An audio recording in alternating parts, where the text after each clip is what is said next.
wabarakatuh. Ya, boleh kita duduk bersama-sama di sini, Abah.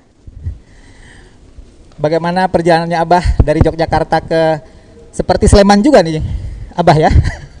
Ada sawah, ada saung. Ini kalau di udah swab toh? Sudah. Kalau di TV itu jaga jarak, kemudian on cam masker boleh dibuka. Oke. Itu undang-undang KPI terbaru. Siap. Artinya saya boleh buka masker dong. Dan kita sudah jaga jarak ya, Abah ya. Oke, dan saya juga masih pakai facelift. Jadi izinkan Abah membuka maskernya, dan kita semua yang hadir di sini di awal acara sudah melakukan swab antigen dan alhamdulillah hasilnya negatif.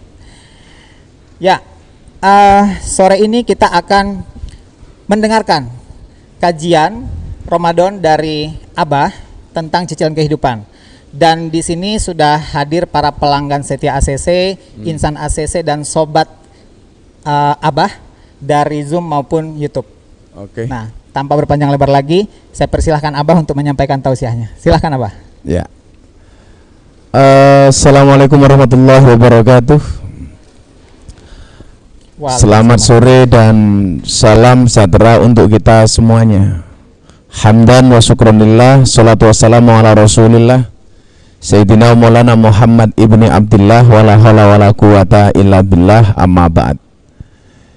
Yang saya hormati segenap pimpinan ACC serta seluruh pelanggan ya. Pelanggan setia. Kalau pelanggan harus setia, kalau nggak setia berarti bukan pelanggan. Saya bersyukur sore hari ini bisa silaturahmi. Silah itu artinya nyambung. Rahmi itu artinya kasih sayang. Orang silaturahmi berarti nyambung rasa cinta dan rasa kasih sayang. Maka Gus Miftah sowan ACC ini dengan menggunakan cinta, Pak. Cinta itu apa? Cinta itu seperti air kencing di dalam kolam renang.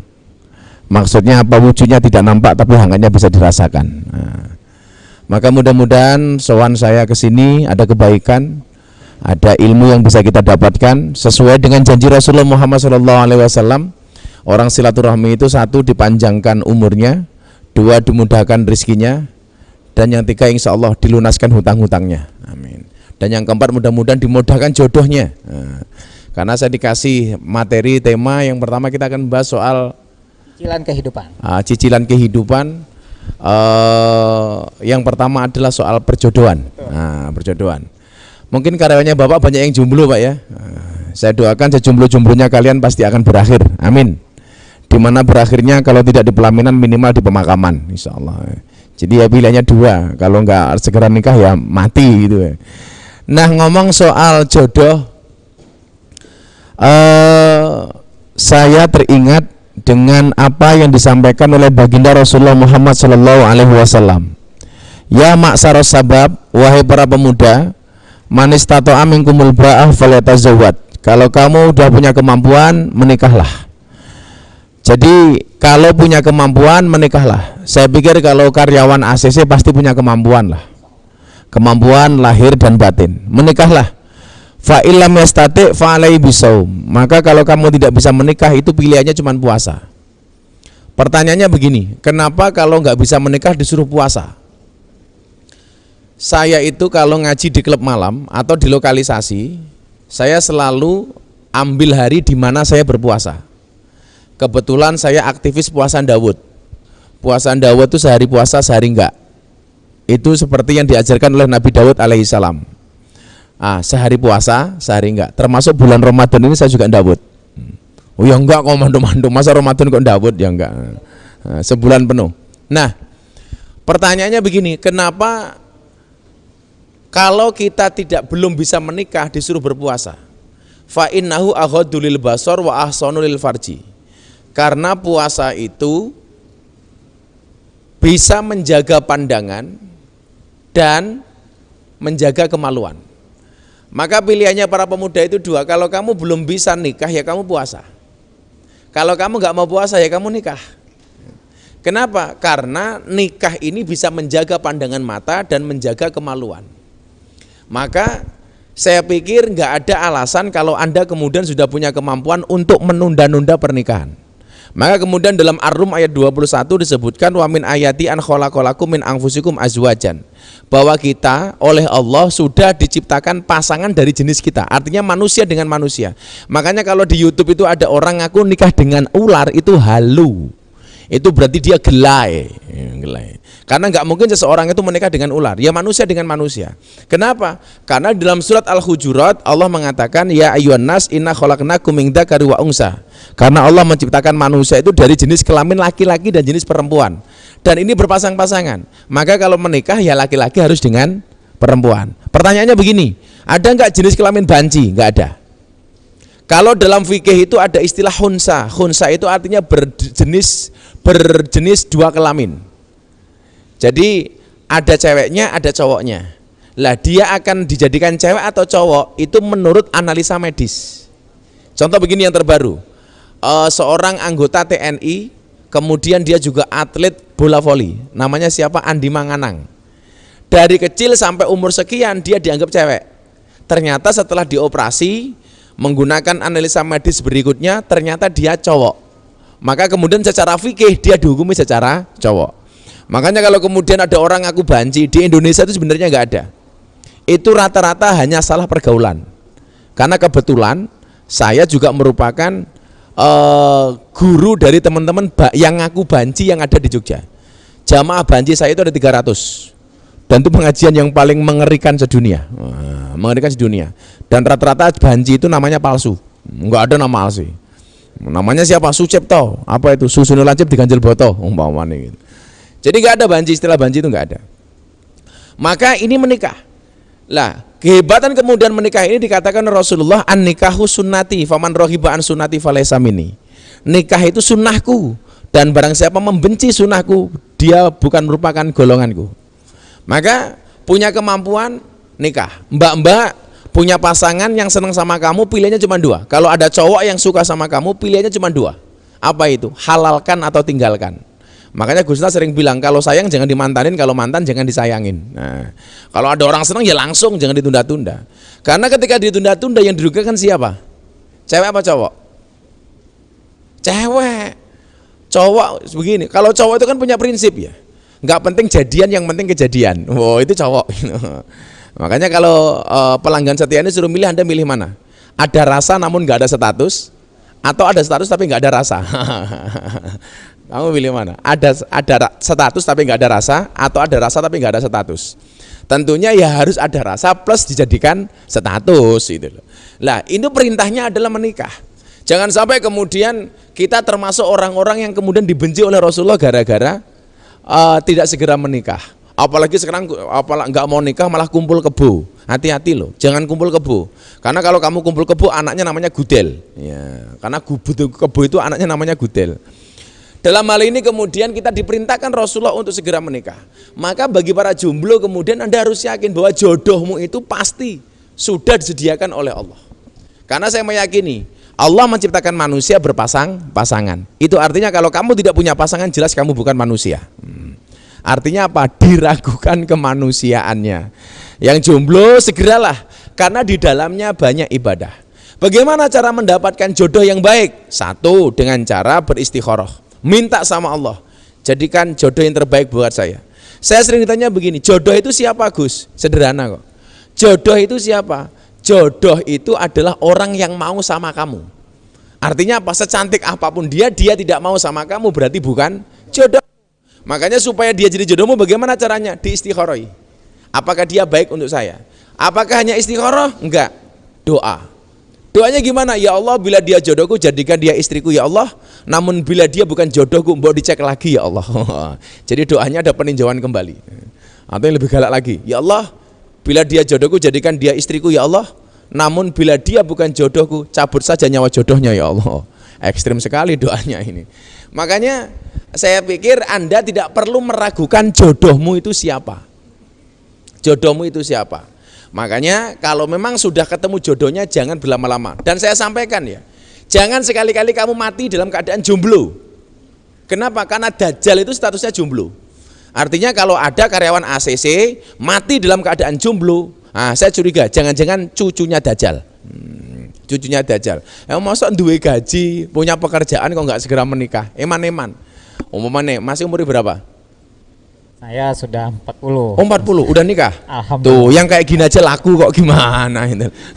Sudah 2. Oh, mau apanya yang 2? Anaknya. Oh, anaknya. Mau nambah nggak rencana? Cukup. Oh, cukup. Cukup. Istrinya apa anaknya? Dua-duanya. Oh, dua-duanya. Kalau saya ditanya Gus Miftah nambah nggak? Nunggu takdir. Oh. Kalau memang ada takdirnya, saya tidak bisa menolak takdir. Tapi kalau tidak ada takdirnya, insya Allah saya menciptakan takdir saya sendiri. Karena istri saya kebetulan Pak itu mau di madu. Oh, istri saya mau di madu. Abah, saya mau di madu. Alhamdulillah. Syaratnya apa? Asalkan Abah mau diracun, nggak jadi saya. Tapi saya punya prinsip, insya Allah saya setia. Walaupun saya sering di Jakarta, istri saya di Jogja, saya setia. Karena saya punya prinsip, lelaki yang hebat bukan lelaki yang mencintai banyak wanita, tetapi mencintai satu wanita dengan banyak cara. Oh. Kenapa saya ngomong seperti itu? Jelas karena direkam sama kamera. Ketahuan bisa berabe Pak gitu loh. Tapi coba yang ibu-ibu di luar sini Anda jawab ya. Dalam Al-Qur'an itu ada 4 macam tipe keluarga, Anda pilih yang mana? Yang pertama, tipe keluarga Nabi Nuh. Nabi Nuh itu cirinya apa? Suaminya baik, istrinya jelek. Kan Nabi Nuh istrinya nakal. Nah, yang kedua tipe keluarga Fir'aun. Fir'aun itu suaminya jelek, istrinya solehah. Jadi jangan kaget kalau ada suaminya kok nakal, istrinya solehah. Itu ada Fir'aun. Kemudian yang ketiga tipe keluarga Abu Lahab. Suaminya jelek, istrinya jelek. Dan yang keempat tipe keluarga Ibrahim. Suaminya soleh, istrinya solehah. Coba mbak-mbak dan ibu-ibu di sini Anda pilih mana? Tipe keluarga Nabi Nuh atau tipe keluarga Fir'aun, Abu Lahab atau Ibrahim? Rata-rata jawabannya Ibrahim. Padahal Ibrahim istrinya 2. Berarti kalau Anda pilih Ibrahim berarti siap-siap dipoligami. Langsung mbak-mbaknya jawab, enggak jadi Ibrahim, Fir'aun juga enggak apa-apa. Maka saya pikir enggak ada alasan bagi kita untuk menunda-nunda soal pernikahan ini. Begitu seneng ya nikah. Itu tadi loh. Kalau sayang jangan dimantanin, kalau mantan jangan disayangin. Tapi saya lebih suka menyebut bukan mantan, alumni. Jadi bisa reuni, bisa kembali lagi. Barangkali gambarannya seperti itu, Mas. Oke. Ya, selain terkait dengan jodoh, nah apalagi nih Abah yang akan dibahas di cicilan kehidupan ini? Kemudian orang yang nggak berani menikah itu biasanya apa? Meragukan rizkinya, meragukan ekonominya dan lain sebagainya. Saya dulu ketika menikah, saya itu nikah karena kepepet. Saya pengen nikah umur 25 tahun, saya akhirnya menikah umur 24 tahun. Jangan bilang kepepet, istri saya hamil duluan ya gua ajar loh, enggak. Saya itu menikah umur 24 tahun kenapa? Karena saya sebenarnya pengen nikah umur 25 tahun. Tapi gara-gara saya sering disindir sama kiai-kiai. Saya itu kan dari dulu sering dimintai tolong untuk memberikan nasihat pernikahan. Sebagaimana kemarin saya memberikan nasihat kepada Atta Halilintar. Saya dari dulu, persoalannya adalah kiai-kiai saya bilang begini, Gus, kamu itu belum menikah kok berani memberikan nasihat kepada orang yang sudah menikah, kan nggak pantas. Katanya itu namanya Tony Boster, waton munin dobose banter. Becak tanpa pir, waton jeplak tanpa mikir itu. Ban becak nggak pakai pelek, waton jeplak nggak pakai utek katanya. Gajah dibilangkoni nggak muat, gede banget kan kepalanya. Saya bilang ya nggak masalah lah.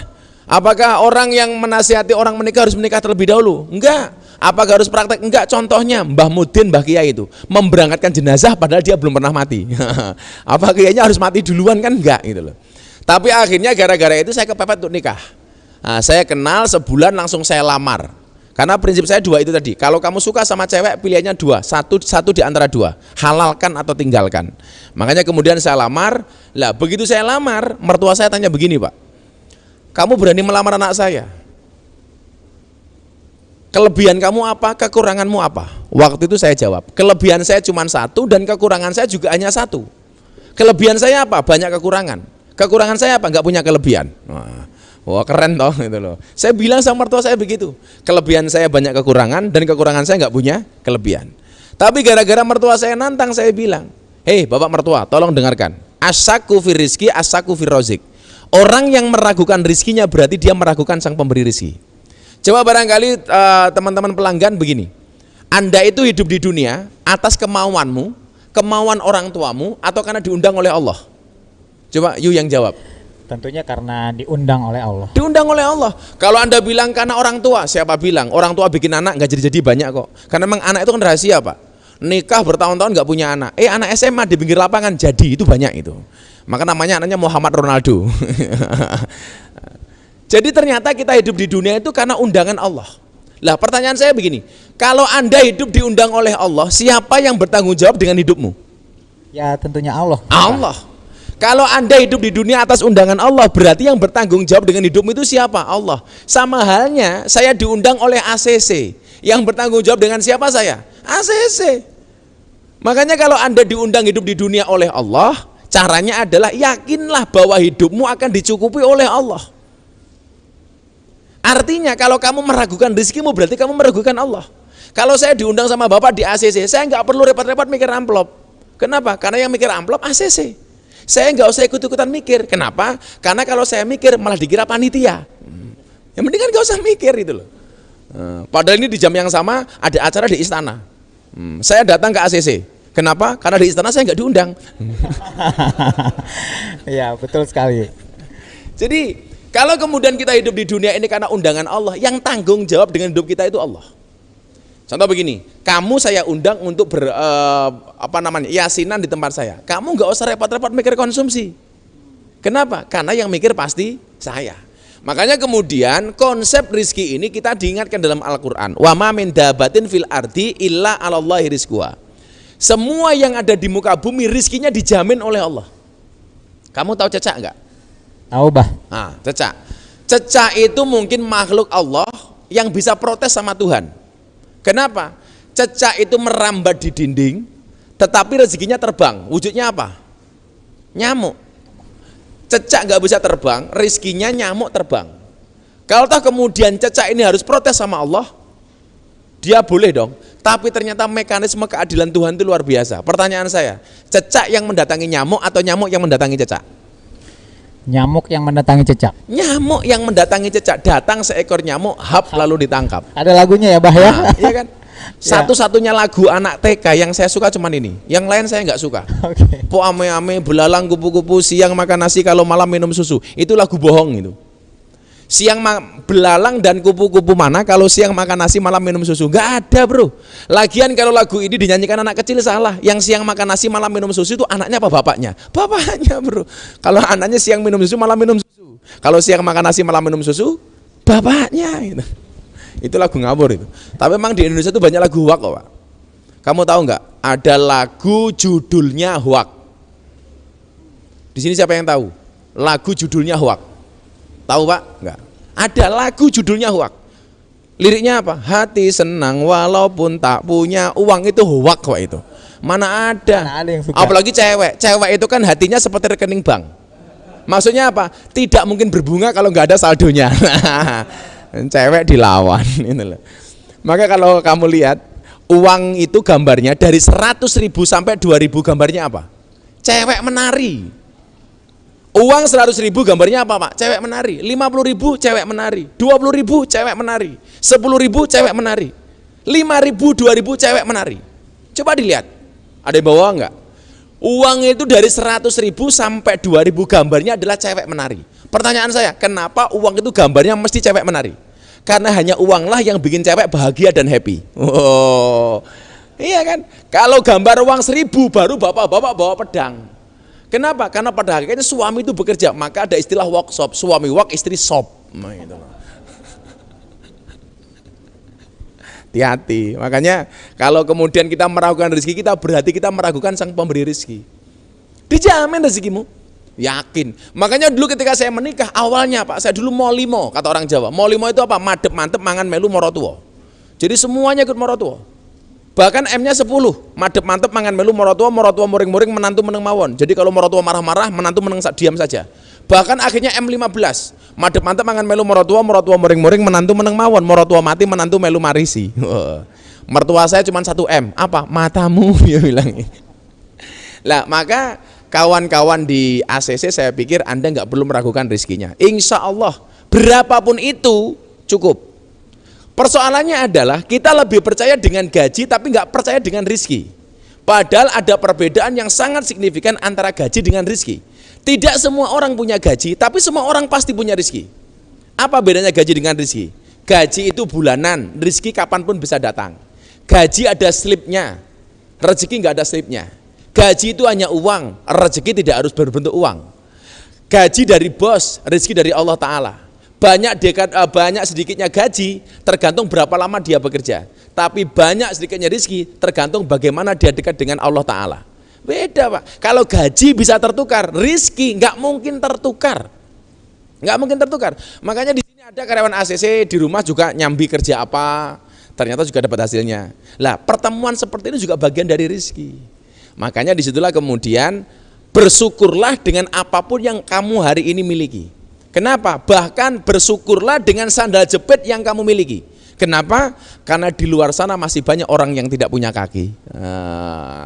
Kalau kemudian hari ini kamu merasa hidupnya bajinya kurang banyak, cicilannya banyak, keluarganya butuh duit untuk THR dan lain sebagainya, kamu nggak punya uang, silahkan datang ke pondok saya. Ngapain? Ayo nangis bareng.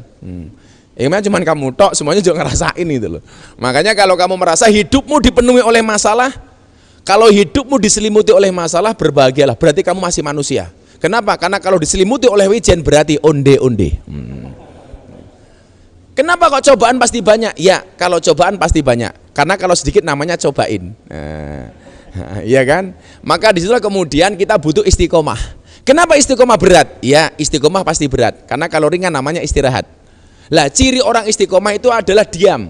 Cirinya orang istiqomah itu ikhlas. Ikhlas itu cirinya diam. Kenapa? Karena kalau ngomong namanya iklan. Itu bro. Luar biasa ya. Ya, Bah. Tadi di awal sudah dibuka dengan soal konsep jodoh, kemudian konsep rizki. Konsep rizki. Barangkali sebelum kita lanjutkan ada pertanyaan.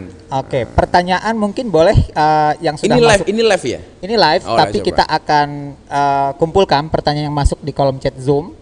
Ya, nanti kita akan bacakan. Mungkin sambil menunggu panitia menyiapkan pertanyaannya. Ini Q&A. Oke. Ya, kita selingi dan pertanyaan ya, Bah ya.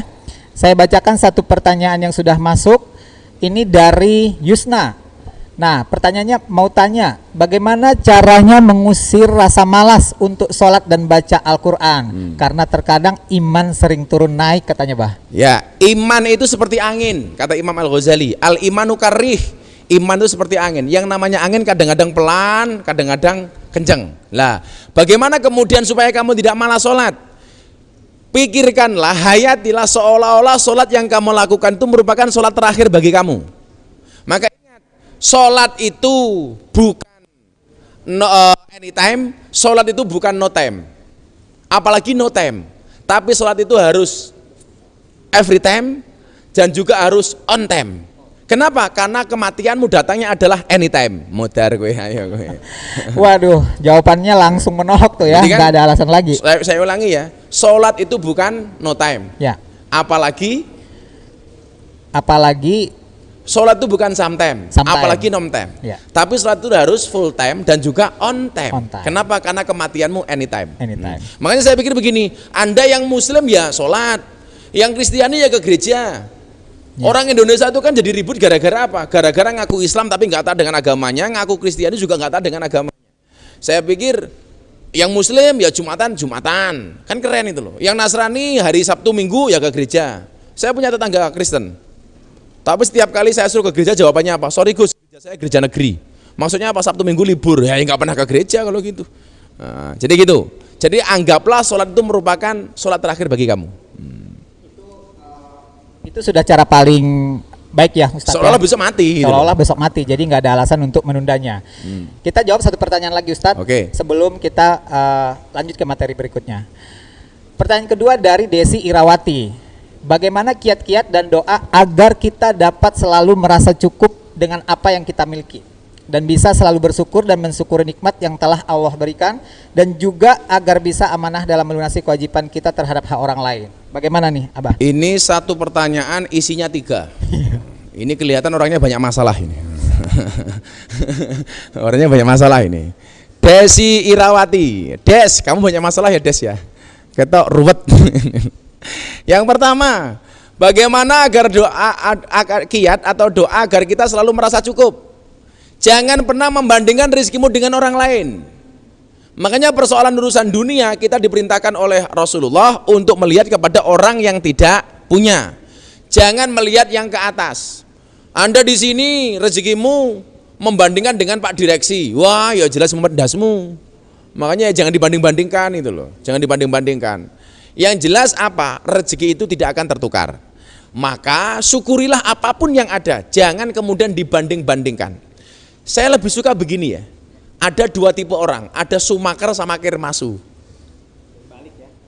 Yang sumaker itu sugih macak kere, ada yang kirmasu, kere macak sugih.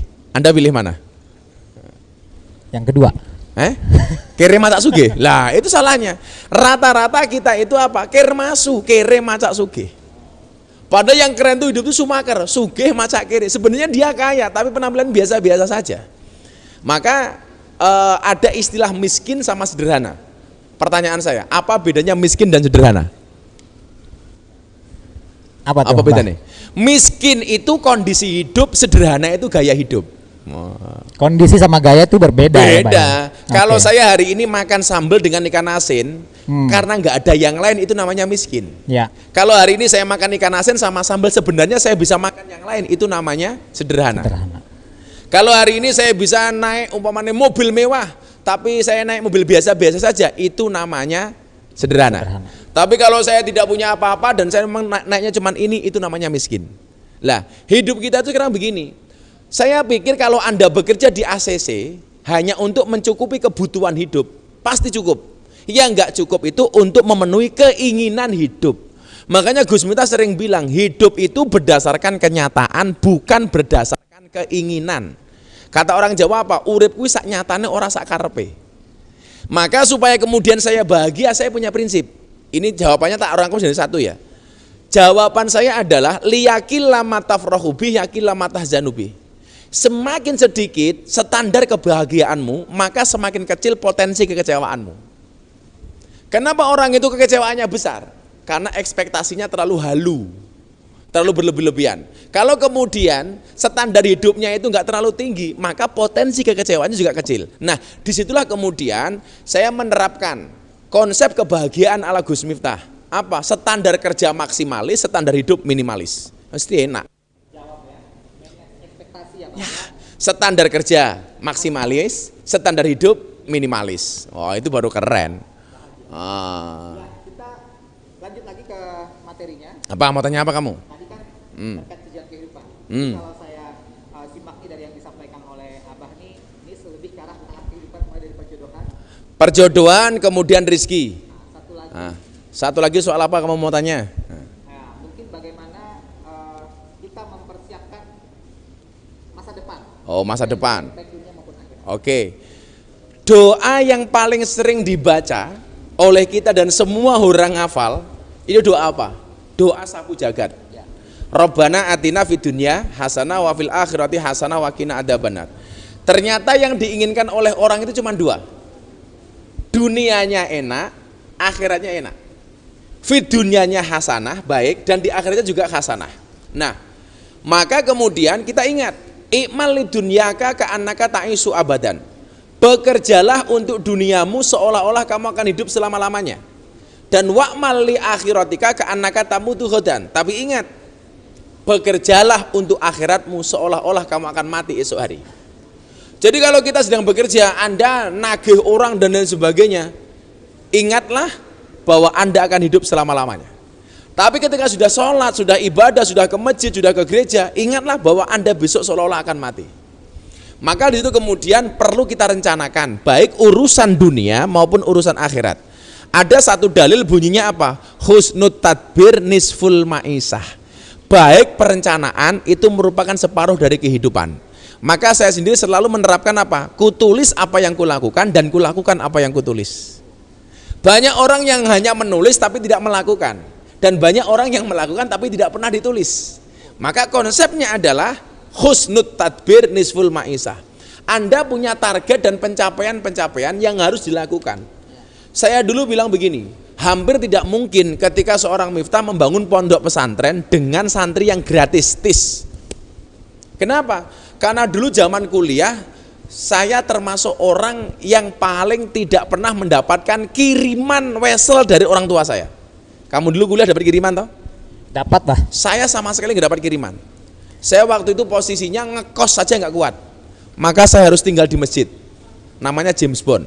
Jaga masjid dan kebun. Jaga masjid dan kebun. Dan saya nggak punya apa-apa.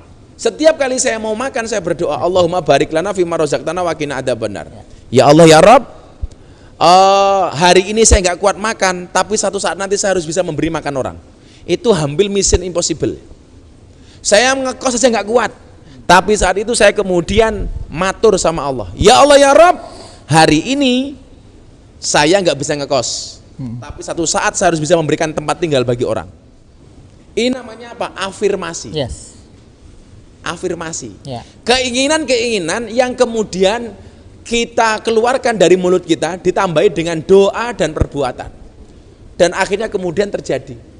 Yang saya dulu nggak pernah bisa ngasih makan orang, sekarang saya bisa ngasih 250 santri gratis. Wow, Allah. Yang dulu saya nggak bisa ngekos, sekarang 250 santri saya di pondok semuanya gratis, bisa tidur, bisa makan dengan nyaman. Artinya apa? Hidup ini butuh direncanakan. Iya. Jangan mau kamu hidupnya seperti apa sih? Wes apa anane wae lah. Wah. Mengalir apa adanya itu kurang tepat ya. Padahal sekarang cewek sekarang bukan mau apa adanya, tapi ada apanya. Ya. Berapa banyak ada apanya? Ada apanya.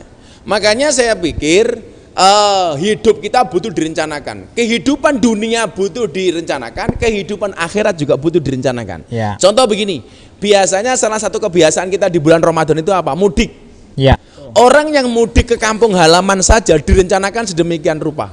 Anda mau pulang berapa hari, bekalnya apa saja, pulang ke Jakarta kapan? Direncanakan kan? Direncanakan, nah, Mbah. kita mudik ke akhirat, nggak pernah direncanakan. Padahal mudik di dunia itu mohon maaf, tanggalnya ketahuan, tujuannya kelihatan, itu direncanakan dengan baik. Saya pulang naik motor apa, saya pulang bawa apa, uang bekalnya berapa, di sana berapa hari, nanti pulangnya kapan? Direncanakan dengan istimewa. Tapi ketika kita mudik ke akhirat, yang datangnya kapan kita tidak pernah tahu, tujuannya seperti apa kita juga belum pernah tahu, tapi kenapa tidak pernah kita persiapkan. Maka kalau tahun ini kita dilarang mudik, santai saja. Nggak masalah, kamu nggak boleh mudik, asalkan hidupku bersamamu, Dek. Dek. Kita persiapkan mudik kita yang sebenarnya. Ya. Maka kemudian harus ada keseimbangan antara urusan dunia dengan urusan akhirat. Wabtaghi fima ataqallahu darul akhirah wala tansa nasibaka minad dunya.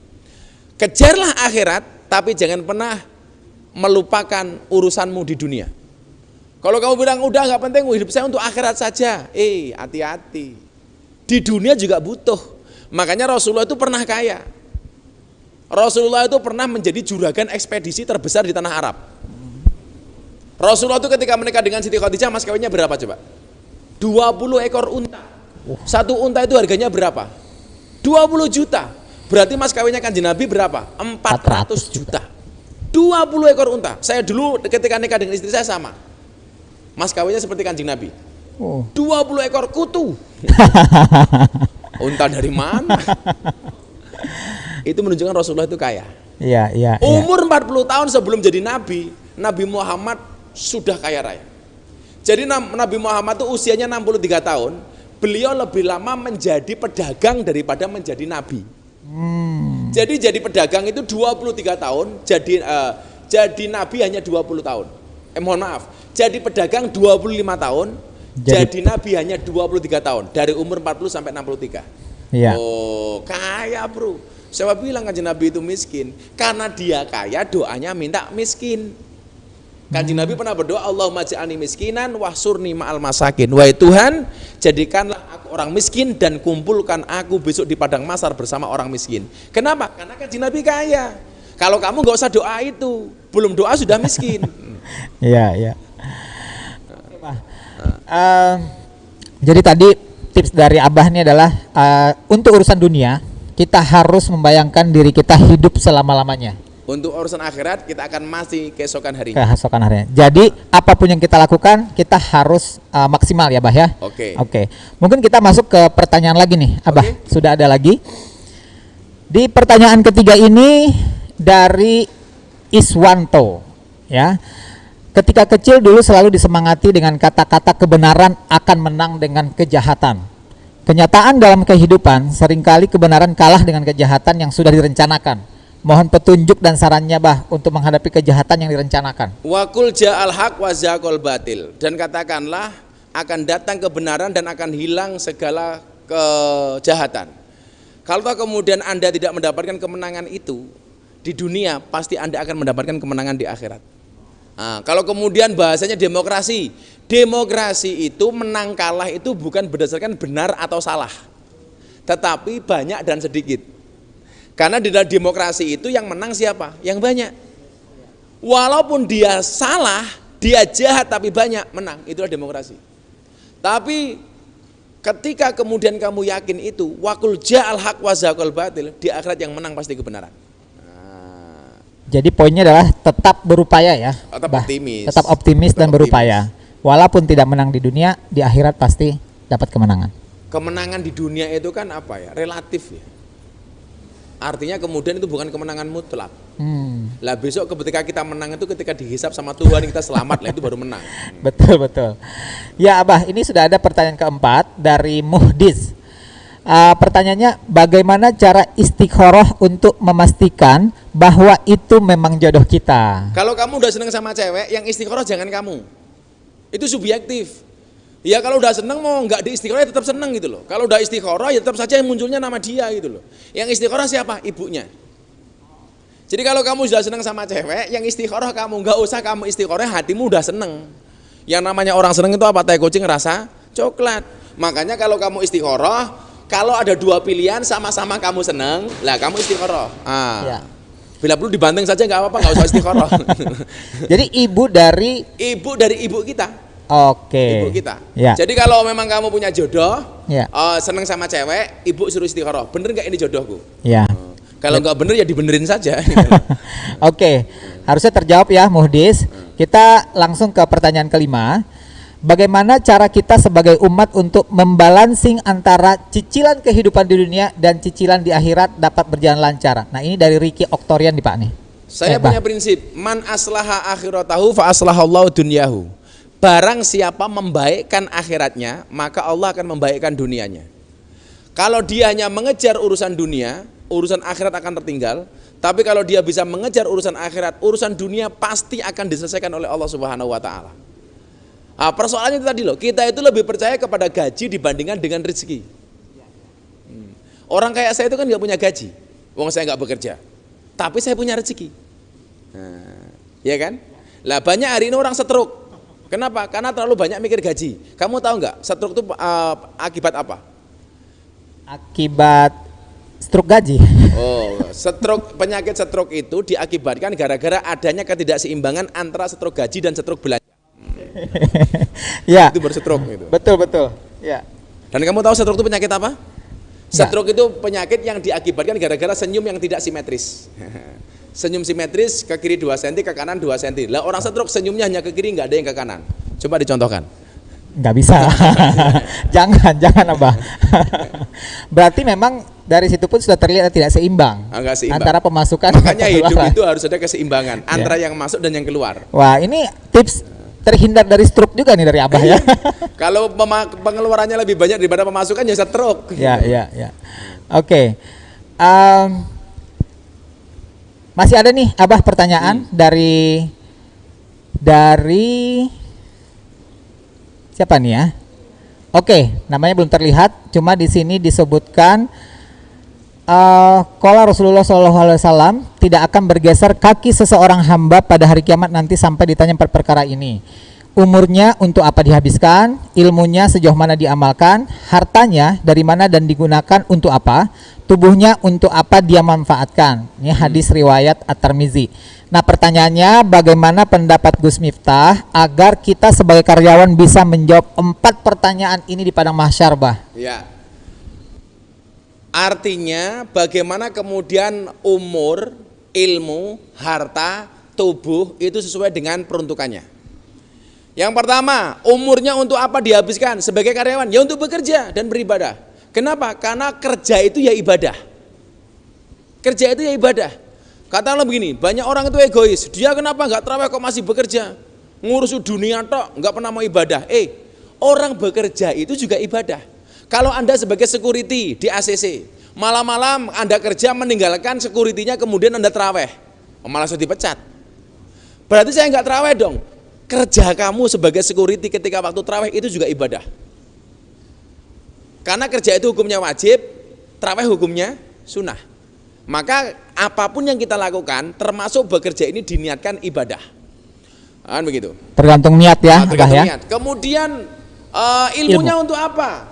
Lah di sini kamu juga bisa berbagi. Kan Rasulullah mengatakan apa? Balighu anni walau ayah. Sampaikanlah dariku walaupun cuma satu ayat. Ya. Ketika kamu melihat teman kamu muslim, dia nggak sholat, kamu tegur dengan ilmumu. Masuk kamu nggak sholat? Ya. Itu sudah berarti kamu menggunakan ilmunya.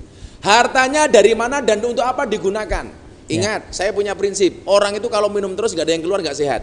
Ya. Orang makan terus nggak ada yang keluar nggak sehat. Harta juga sama. Masuk terus nggak ada yang keluar nggak sehat. Ya. Coba kamu makan terus nggak keluar, watamu kembung bro. Apalagi kemudian yang dimakan nggak sehat. Ya. Kalau saya kenapa badan saya bagus? Karena saya ngatur pola makan. Karena saya dulu berat badan saya 105 kilo.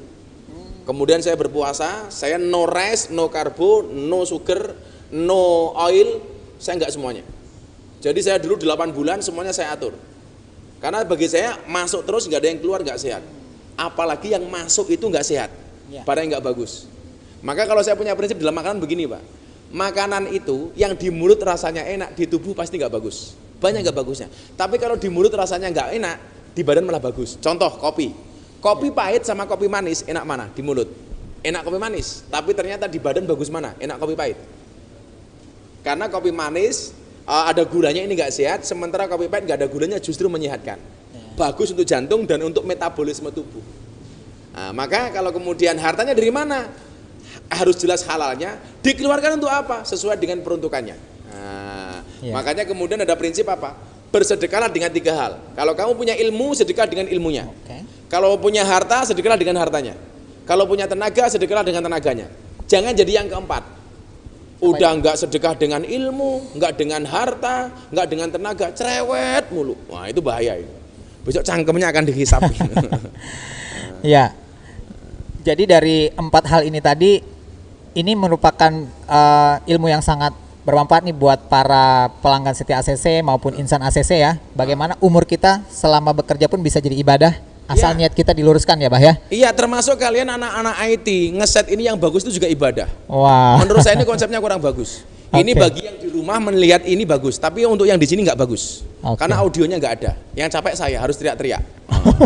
Ini seharusnya di sini ada audio, sehingga kemudian yang di sini juga bisa mendengarkan, yang di rumah juga enak. Kalau ini hanya bagus untuk yang di rumah, di sini saya capek. Karena kalau saya ngomong pelan pasti nggak dengar. Betul. Ini sebenarnya berbiaya mahal tapi sederhana ini. Kurang maksimal. Ini berbiaya mahal tapi nggak maksimal. Ya nanti bisa jadi masukan buat kita. Ini bisa jadi evaluasi untuk yang kedua. Ini saya pikir kalau saya Pak, kalau saya itu hanya zoom hanya dengan 1-2 kamera, hasilnya bagus. Yang mendengarkan di rumah keren, kan? Yang di studio juga bagus. Kalau kayak gini modelnya ya mohon maaf. Saya ngaji 1 jam tenggorokan saya jebol Pak. Karena kalau saya nggak teriak kalian nggak dengar gitu loh. Harusnya ada sound sedikit yang ditaruh di gedung ini. Ini berbiaya mahal tapi nggak maksimal. Kesalahan bukan pada ACC, tapi pada EO. Kalau ada EO-nya. Terima kasih masukannya Abah. Terus ada pertanyaan ke-7 nih Abah. Kita akan bacakan mungkin sampai 10 pertanyaan. Assalamualaikum, bagaimana cara membangun suasana kerja yang saling menghargai satu sama lain tanpa saling curiga dan iri? Ini dari Marsetio. Wal hasada, Mas Marsetio Yeni. Ya. Oh. Marsetio kok Yeni ya? Marsetio Yeni. Ini jangan-jangan Laura. Laura wedok ora? Atau Lady Boy? Dipanggil Mars aja, Bah. Dipanggil Mars. Oh, namanya Yeni kok Mas? Marseto. Oh, Mars. Mars. Oh, ini Lady Boy nih. Iya. Wajahnya Lady, kakinya Boy. Ya. Ingat, salah satu yang dibenci sama Kanjeng Nabi itu apa? Hasud. Iyakum wal hasada fa innal hasada yaqulu hasanati kama yaqulun naril hataba. Hindarilah kamu, jauhilah dari kamu tentang hasud. Kenapa? Karena hasud itu akan memakan kebaikan. Sebagaimana api membakar kayu api membakar kayu bakar. Jadi kalau kamu punya rasa hasud dengan teman kerja kamu, pasti rezekimu nggak berkah. Teman kerja itu partner, bukan rival. Lah kita sering menganggap orang lain itu rival, makanya hidupnya nggak tenang. Ini rivalnya begini, temannya begini, begini, makanya hidupnya nggak tenang. Ingat ya, teman kerja itu partner bukan rival. Jadi jangan saling curiga. Sering saja kemudian kita melihat orang lain, tapi kalau saya kemudian yang dicurigai, saya punya prinsip. Kita tidak bisa ngatur ombak, tetapi kita bisa belajar berselancar. Kita tidak bisa ngatur omongan orang kepada kita, tapi kita bisa ngatur bagaimana kita merespon omongan orang lain kepada kita. Jadi kalau dicurigai ya asik saja gitu. Betul. Kayak saya kemarin ngaji di gereja dibully ya nggak apa-apa. Itu kan bukan pengajian, itu kan bukan pemberkatan, itu bukan peribadatan, itu peresmian gereja. Dan saya diundang untuk hadir sebagai pembicara orasi kebangsaan. Ya saya fan-fan saja. Saya dasar Miftah kafir. Waduh. Masa hanya seperti itu menjadi kafir itu? Iya. Tapi Abah sudah mencontohkan meresponnya dengan yang santai. baik. Kalau saya bilang begini, kalau ada orang lain membicarakan kekuranganmu, tersenyumlah. Kenapa? Karena kekuranganmu saja dibicarakan, apalagi kelebihanmu. Oh, santai bro. Ya mudah-mudahan menjawab ya. Kamu tahu nggak? Kenapa kalau kamu posting di Instagram, di medsos, lebih banyak like-nya apa komennya? Kalau kamu posting, lebih banyak like-nya apa komennya? Lebih banyak like-nya. Oh, pasti lebih banyak like. Ya. Kenapa kalau kita posting sesuatu lebih banyak like-nya daripada komennya? Jawabannya sederhana kok. Seberapa banyak pun orang yang membencimu dengan komentar-komentarnya, yakinlah di luar sana lebih banyak yang mencintaimu dari dalam hatinya. Oh, makanya nge-like. Tapi kalau jomblo beda. Kenapa lebih banyak like daripada jempol? Karena banyak orang cinta tetapi tidak berani mengatakannya. Jomblo kasihan. Ya. Oke. Sudah ada pertanyaan ke-8 nih, Abah. Bagaimana kita dapat menghindari perasaan ingin timbal balik atau balasan saat mencicil kebaikan? Seringkali kita berbuat kebaikan tetapi selalu berpikir ingin diperlakukan sama hidup orang kita lain. Itu ya kayak rentenir rata-rata. Hitung-hitungan tok. Kalau saya sedekah, saya pengen mendapatkan kembalian yang lebih banyak. Kalau saya begini, pengen begini. Kalau saya berbuat baik kepada orang supaya orang lain berbuat baik kepada saya. Itu namanya tidak ikhlas. Ikhlas itu artinya jernih seperti air putih. Artinya ketika dia melakukan sesuatu nggak punya pamrih apapun.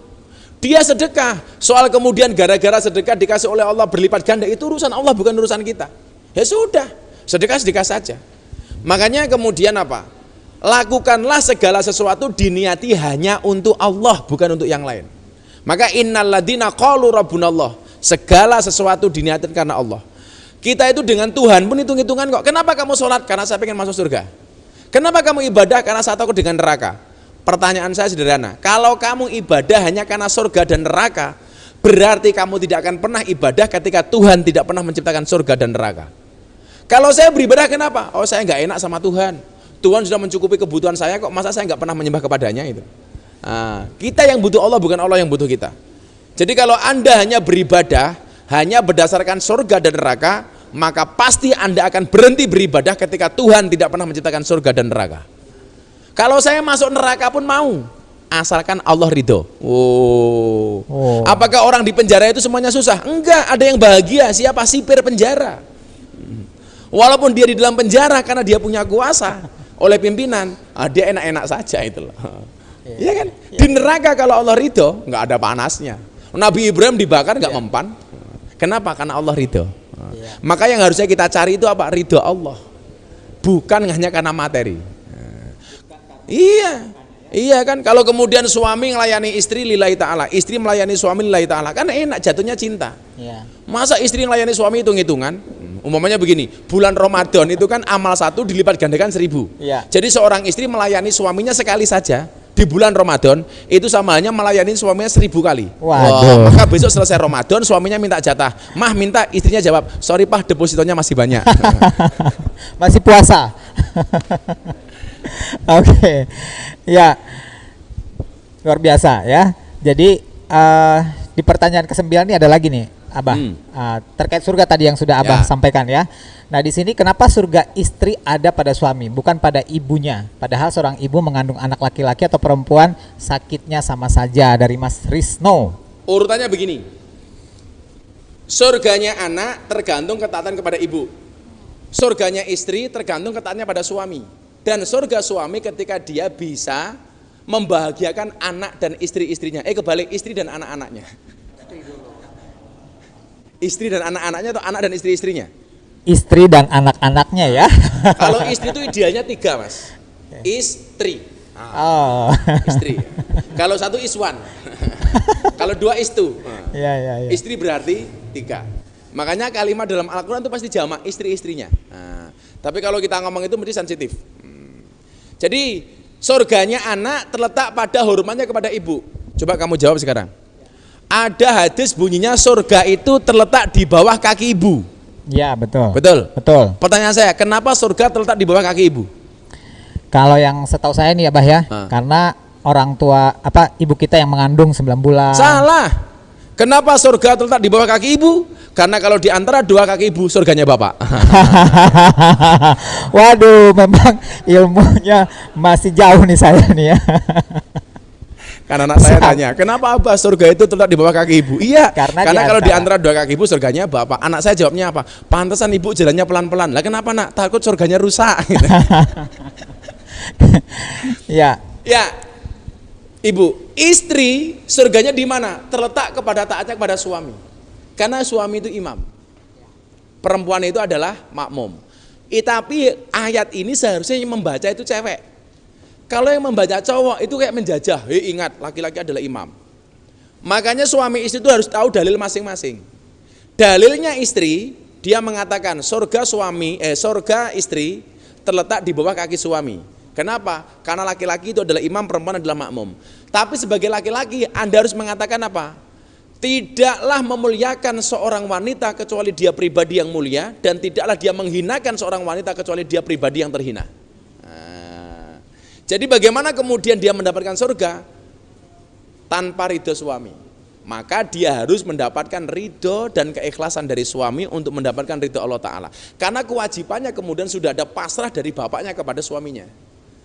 Maka dulu ketika ada seorang istri, suaminya masih bepergian, zaman Rasulullah Muhammad SAW, dikabarkan kepadanya orang tuanya sakit, anaknya disuruh datang, dia tidak mau datang. Kenapa? Karena tidak mendapatkan izin dari suaminya. Sampai 3 kali bapaknya meninggal dunia. Maka peristiwa ini diadukan kepada Rasulullah Muhammad SAW. Bagaimana Rasulullah? Apa yang kamu lakukan benar, karena surgamu terletak pada ridho suamimu. Gitu. Makanya rasa ngeyel. Tapi biasanya suami itu ujiannya apa? Kalau istri itu ujiannya suami miskin. Kalau suami ujiannya istri galak. Tapi bagi Anda para suami yang punya istri galak, saya doakan. Seorang suami yang punya istri galak, insya Allah besok di akhirat siksanya akan dikurangi oleh Allah. Kenapa? Karena selama di dunia sudah sangat tersiksa. Rata-rata wali-walinya Allah itu istrinya galak.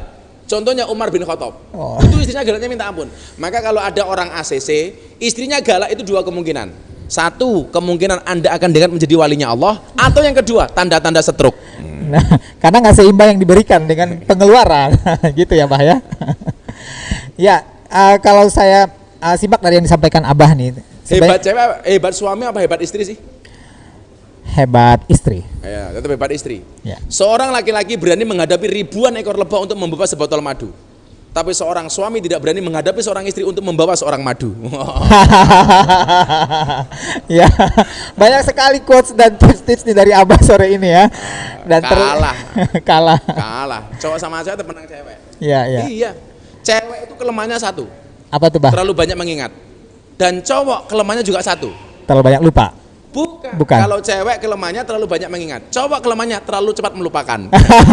Makanya kamu jangan pernah punya masalah dengan istrimu. Kenapa? Karena istri itu ahli sejarah.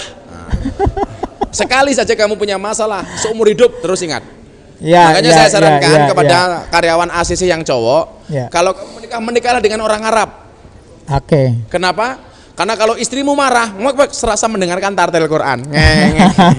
Kamu tinggal teriak, Shadaqallahul adzim. Ya, tentunya ini selain insan ACC, pelanggan-pelanggan CT ACC juga banyak sekali mendapatkan ilmu dari Abah nih. Kalau tadi di pertanyaan 9 tadi, Bah, saya melihat sebenarnya kalau semua mencari surganya, itu keluarga itu akan sakinah mawaddah warahmah. Ya. Bagaimana anak ingin gambaran rumah tanggamu itu surga atau neraka dilihat dari wajah istrimu. Kalau wajah istrimu senyum, itulah gambaran surga. Betul. Wajah istrimu cemberut, itulah gambaran neraka. Pertanyaan saya sama kamu, istrimu lebih banyak senyumnya apa cemberutnya? Alhamdulillah senyum. Ngampung. Hoak. Hoak. Oh, tadi pagi saya dilepas tuh senyum. Karena apa? Senyum. Karena dengar saya mau ketemu Abah. Gitu. Jadi kalau Rasulullah itu masuk bulan Ramadan senyum, keluar bulan Ramadan menangis. Tahu nggak kenapa? Kenapa, Bang? Masuk bulan Ramadan tersenyum karena banyak pahala, keluar Ramadan sedih karena berpisah dengan Ramadan. Karyawan ACC juga sama. Masuk Ramadan tersenyum, keluar Ramadan menangis. Kenapa, Bang? Masuk Ramadan tersenyum karena dapat ada harapan dapat THR. Keluar Ramadan menangis karena THR tinggal wacana. Setahun lagi. Tahun depan. Ya. Abah, kita lanjut ke pertanyaan berikutnya ya. Oke. Nah, ini sepertinya nyambung terus nih, Bah. Tadi bahas THR. Langsung pertanyaan 10 juga nih. Apa THR termasuk nanti diperhitungkan dalam penghasilan untuk diikutsertakan dalam zakat? Ya. Jadi gajimu setahun plus THR itu dijadikan satu. Kalau sudah sampai nisabnya, maka wajib dikeluarkan zakat. Nisab itu apa? Batas minimal dikeluarkannya zakat. Batas minimal dikeluarkan zakat apa? Kalau kamu setahun gajimu sudah setara dengan 92 gram emas. 92 gram itu berarti berapa? Kalau 1 gram itu 1 juta. Berarti berapa? 92 juta. Jadi kalau dalam setahun gajimu minimal 92 juta, itu wajib dikeluarkan 2,5%-nya untuk zakat. Lebih hebat teman-teman Kristiani bro, 10%. Maka ada istilah 1/10. Nah, kalau 2,5% dari 92 juta kan dikit gitu loh. Iya. Itu akan lebih murah, lebih gampang kalau kemudian gajimu per bulan langsung disisihkan untuk zakatnya. Iya. Kalau setahun penuh, wah itu berat. Makanya kalau ada penghasilan langsung disisihkan untuk zakat. Iya. Seperti tadi yang Abah sampaikan, kalau ada yang masuk jangan lupa. Nggak ada yang keluar nggak sehat. Iya. Orang minum terus nggak ada kencing nggak sehat. Betul. Uang masuk terus nggak ada yang keluar juga nggak sehat. Ya. Sama halnya kamu gini tahu nggak? Sumur itu kalau nggak pernah ditimba dia akan menjadi sumur yang beracun. Betul. Maka kalau pengen sehat caranya gimana? Ditimba terus maka airnya akan baru terus. Orang donor darah mengeluarkan darah itu sehat apa enggak? Sehat. Makanya kalau dia donor darah justru kemudian darahnya akan segar terus. Demikian juga dengan harta. Masya Allah. Masya Allah ya. Ya. Kita pertanyaan terakhir ya. Pertanyaan terakhir dari Fadliah. Bagaimana cara memproporsionalkan kebahagiaan di mata Allah sementara cicilan pengabdian kehidupan terbatas atau terhadap Allah? Mohon penjelasannya, Gus. Bagaimana cara memproporsionalkan kebahagiaan di mata Allah? Ya. Jadi begini, kalau kamu mau hitung-hitungan sama Allah tuh nggak ada apa-apanya, bro. Semua fasilitas yang Allah berikan itu kan free. Ya. Mata bisa melihat ke sana kemari free, ya kan? Telinga bisa mendengar free, mulut ngomong tanpa pulsa. Bahkan kita kumpul sama istri rasanya enak, tidak pernah bayar on the deal, nggak pernah bayar on the deal, semuanya free. Makanya kemudian pengabdian yang kamu lakukan, niatkanlah semuanya semata-mata hanya untuk Allah, bukan untuk apa yang lain. Jangan pernah kamu menganggap Allah itu seperti ambulan. Tahu nggak ambulan itu sifatnya apa? Dicari hanya ketika kita butuh tok. Jadi Tuhan itu seolah-olah seperti ambulan, dicari hanya ketika kita butuh saja. Maka yang perlu kamu ingat adalah bukan Tuhan yang butuh kita, tapi kitalah yang butuh Allah. Dikatakan idza ahabba abdi liqa'i fa ahbabtu liqa'ahu. Ketika seorang hamba cinta ketemu dengan aku, maka aku cinta ketemu dengan hambaku. Tapi wa idza kariha liqa'i fa karitu liqa'ahu. Tapi ketika seorang hamba benci ketemu dengan aku benci ketemu dengan hambaku. Kamu mendekat, aku mendekat. Kamu menjauh, aku menjauh. Maka ingat, pantaskanlah amalmu di hadapan Allah, maka Allah akan memantaskan hidupmu. Jadi kalau hari ini kemudian Anda bekerja di ACC, yang lain cukup, kamu nggak cukup, barangkali ada kelakuanmu yang kurang pantas. Pantaskanlah supaya kemudian Allah memantaskan hidupmu. Saya kasih contoh begini, kalau kamu punya gelas, gelasnya bersih. Gelas ini mau dimasukin kopi, teh, jahe masuk. Dan begitu sudah dikasih, dia bisa dimanfaatkan. Kenapa? Karena gelasnya bersih.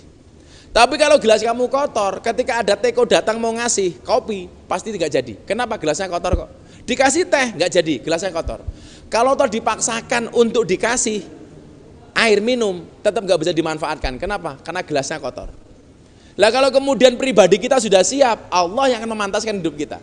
Kalau belum siap, nggak akan pernah Allah pantaskan. Maka supaya kemudian kamu pantas, dipantaskan oleh Allah, pantaskanlah amalmu di hadapan Allah. Itu saja, sederhana saja itu. Kowe api ya tak api, kata Allah itu. Kalau kamu enggak ya enggak.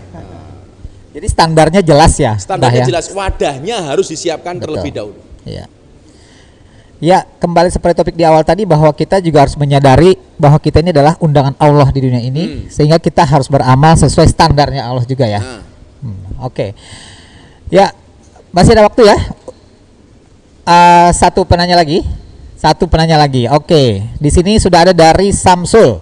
Apa kiat-kiat yang saya lakukan supaya usaha yang saya lakoni mendapatkan ridho Allah apabila modal yang saya pakai berdagang modal dari cicilan kehidupan? Oke. Jadi begini ya, saya pernah ada satu kasus begini. Ada karyawan bank itu keluar dari bank.